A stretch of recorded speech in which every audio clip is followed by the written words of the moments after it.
Hello and welcome to Off the Cuff. This is a first in the history of Off the Cuff. And Off the Cuff early in the morning. Early in the morning, for me, 11:30 is very early in the morning. It's like people like us work 9 to 9, but London time. But when you have Ram Madhav as your guest, BJP National General Secretary, you let him choose the timings. So Ram Madhav, wonderful to have you on Off the Cuff. And I need help with this, with someone very experienced and someone who understands Indian politics better than I do. That is Rama Lakshmi, my colleague, our opinion editor. Rama will help me carry out this conversation. Rama? I would like to begin by asking, this is, for many of us, this is really the first BJP government, full-fledged BJP government in India. How has this government changed India in the last 3 years? India is too big to be changed just in 3 years. The question to be asked should be whether we are changing the country in the right direction or not. We are a different government. We have a different vision for the country. Last 3 years have shown that the Prime Minister and the government are definitely different from the previous ones. Including Mr. Vajpayee. You can take it as, in terms of his style of functioning and all, is different from all others. Having said it, each individual is different. No two persons can be completely 100% alike. We have taken the country in the direction of, I would say, larger consensus, building larger consensus. 3 years down the line, if I were to add one more great attribute to Prime Minister Modi's functioning, it is his effort to build larger consensus. When I say larger consensus, since you have mentioned about Vajpayee ji, when Vajpayee ji was the Prime Minister, we were able to bring together 22, 23 parties. Today, the NDA has expanded. It has 33 parties. And outside of NDA also, there is much greater appeal for Prime Minister. More people who probably are not part of NDA also come express solidarity with him, sometimes on issues and all. So we are moving towards a polity based on greater consensus, which is a big achievement, I believe. I'm talking about at the end of the third year. In the first year, second year, we have had many more achievements. The second thing just I would like to highlight is that in a way, Modi ji has been able to effect a major change in the political system itself. We are a parliamentary democracy. But what we actually see is a kind of a presidential type. Modi versus other leaders. Whether it is national election or regional election, it doesn't mean others are less important or we have changed the our political system completely. Or cabinet system. We are moving towards a presidential type of system. Good or bad are all things that we have to discuss, but definitely there is a change, a very discernible change in our system. That's a significant statement, that under Mr. Modi's leadership, we are moving towards a presidential system, or at least a presidential style of system. You said we don't know whether it's a good thing or a bad thing. What do you think? We have adopted parliamentary democracy after our independence. We have seen it for so many years. It has delivered so many good things for us. We should continue with that system. It's the best system for a country with so much diversity like that of ours. But as I said, in terms of how things are happening today, I said it's a kind of that style that we see in the country. How would you compare that to late Prime Minister Indira Gandhi, which was also a personality-based governing system? Was that also along the same lines? Prime Minister Indira Gandhi had many achievements to her credit. When she was Prime Minister, she had so many big achievements. To that extent, she deserves praise of providing a strong government, strong leadership and all. But she had many negative things also during her tenure, especially when she became the Prime Minister. India for the first time had to endure 2 years of near dictatorship. I mean, you all have been victims of the dictatorship, so you know better than I do, although I was personally also affected by that. So, leaders, each leader has qualities and, negative points. So, you saw Mr. Vajpayee from close also, not from this close. You were a much younger person, like we were. Would Mr. Vajpayee, if he had the majority, would he have also been presidential? We say that Narendra Modi and Indira Gandhi have been presidential. Both had majorities. Would Mr. Vajpayee have liked to be presidential? I can't give any hypothetical answer to that.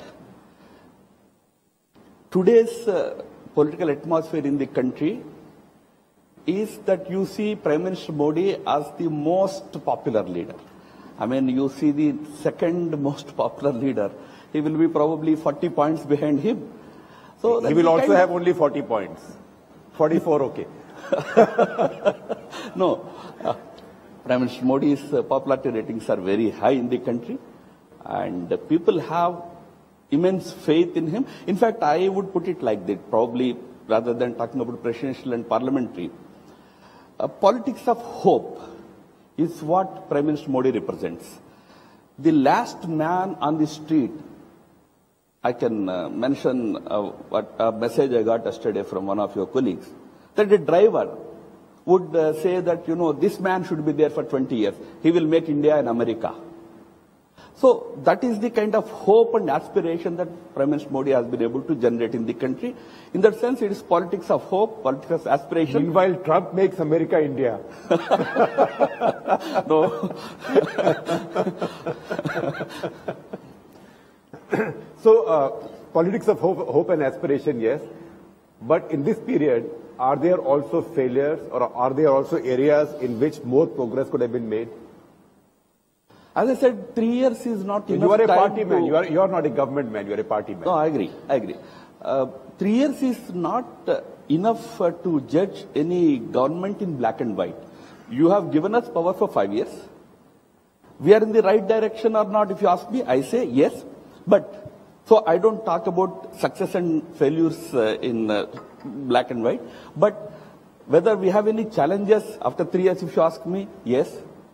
There are a few challenges that the government has to tackle. Security area, there are challenges for us. Kashmir, there are issues. I'm sure many in the audience would like to hear more about it. India-Pakistan is an issue. India-China is an issue. So, but I would honestly, without any intention of blaming the predecessors, I would say that these are the problems that we have inherited. We have to tackle them, we have to handle them, which we are trying to do to the best of our ability. Tavleen? Do you remember that people used to say after Nehru who? Then it was after Indira who? So we've always had a presidential system disguised as a parliamentary system. So we don't have the advantages of presidential system and all the disadvantages of the parliamentary. So do you have an objection to actually trying for India to have a presidential form?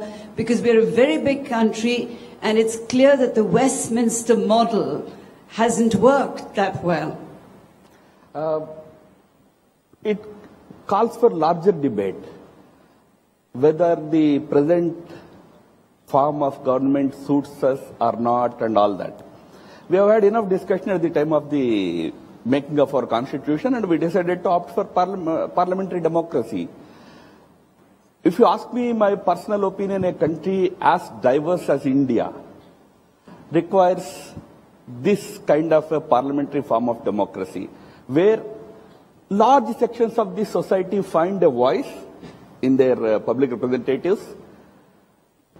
Whether presidential form would be probably better suited for a country like this India is something that probably people like you all have to debate and then Parliament has to debate over it and all that. But your view is that for a country as diverse as India, this system works better. Probably that is the reason why we had enough discussion and decided that... Even little Nagaland has an MP. So. Oh yes, yes, that's why I said the country as diverse as India. For this country, probably this system suits better. Presidential does not mean that you don't have a parliament. There is a full Congress which is a directly elected parliament. The Americans even have a Senate which is directly elected. And the president and the vice president are directly elected. So it's not as if you lose the advantages of a parliamentary system, because the Congress can block what a president wants to do if, as you said, the large number of people who find a representation. I got your point. When I said it gives people greater opportunity to represent in the political system, what I meant was not about just vote. No, but let me conclude. In a presidential system, please don't take me otherwise, a Deva Gowda, a Gujral will have a lesser chance to become prime ministers. Democratic system provides opportunity to everybody. Otherwise, even if you don't get elected, you can become a prime minister. But then like but still you have to get elected. That's why I said it's not about this versus that. We have adopted this system. I disagree with anybody who concludes that this has not delivered. I disagree. This has been a very vibrant system for us. We have changed governments at the drop of a hat. Ever since the Malay insurgency, it has been known that the only way to stop an insurgency is to win the hearts and minds of the people affected. Your government does not appear to believe in that. Would you care to comment? No, look, there is no one grand model to follow in tackling insurgency and terrorism. Malayan model is the universal model. Probably you think, I don't agree with that. There are different models practiced in the world. What happened in your neighborhood in Sri Lanka? How did they tackle terrorism? So there are various ways of tackling terror. I can tell you the latest example in the neighborhood of Pakistan. How was the Taliban terrorism tackled by Pakistan? They used helicopter gunships. So who said that this is the only way to tackle? Having said it, if you ask me what is our way of tackling it, I can tell you. Take the case of Kashmir problem today. We see two components of it. One is militants and the armed terror activity. The other is common people occasionally coming onto the streets with stones in their hands. Number one, we don't treat both of them as similar, identical, same. They are two different groups. With militancy, we will act very tough. We will neutralize the last militant that is roaming around in the Kashmir Valley with an AK-47 in his hands. Take it from me. We shall neutralize the last militant. But when it comes to tackling people who are many times misguided, this can happen anywhere. This can happen in Maoist-infested areas. People may come out on streets shouting Lal Salam. You have to deal with them differently. Largely they are misguided. They are not terrorists. All that I say is, there is no standard model of handling insurgency. Each country has to choose its own model, and each country has to choose its own model suited to its own problem. The model that we adopt, the method that we adopt in Kashmir may not suit in Dantewada. Or Nagaland. Or Nagaland, yes. There are different ways. And we have held talks with many groups where dialogue is possible, where dialogue is necessary. We have held talks. We have been talking to NSCN. When I say not we, these issues are a continuum. Previous governments have done it. We are doing it. Where it is possible, yes, dialogue. Where it is not possible, other options cannot be ruled out. Well, I mean, if I may just add to that, in the Northeast, Government of India, through great creativity, has added sub-clauses to Article 370 and 371 of the Constitution to answer some local concerns. Dr. Anna and then Rama. I must congratulate you first for being a part of the government of Kashmir after many, many years. But is there a difference between the mindset of the BJP government and the BJP party vis-a-vis on Kashmir? On Kashmir, entirely on Kashmir. Because if I go there very often, and I was given to understand that the BJP government is not going to speak to the Hurriyat. Whereas senior BJP members have gone with a group of people to speak to the Hurriyat. So my question is there a difference in the mindset between the BJP party and the BJP government on Kashmir? Well, Dr. Raina is a Kashmiri, Yes, and is referring to Mr. Yashwant Sinha, obviously. Yes. As far as dialogue with different groups in the valley is concerned, in our common minimum program, we have clearly stated that the state government is open, why should I say open, is duty bound to talk to all the different stakeholders in the state. And we have added the phrase, including Hurriyat. They are a part and parcel of Jammu and Kashmir state's citizenry. They have every right to talk to the government. Government is obliged to talk to them. They will anytime talk to those people. But as far as Government of India's policy is concerned, talks for the sake of talks are just to please some intellectual sitting in TV studios in Delhi. It would not happen that way.